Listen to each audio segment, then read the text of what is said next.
Hello everyone, today we will talk about how to fix or how to solve the problem of Deepseek. We click on settings. Here we click on apps, default apps, app settings.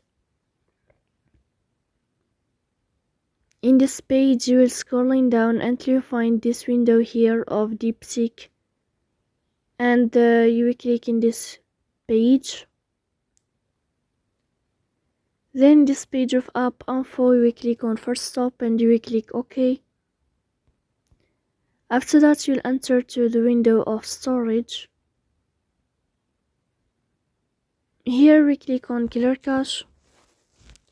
Then you will turn on your airplane mode and you will turn off your airplane mode again to fix that problem.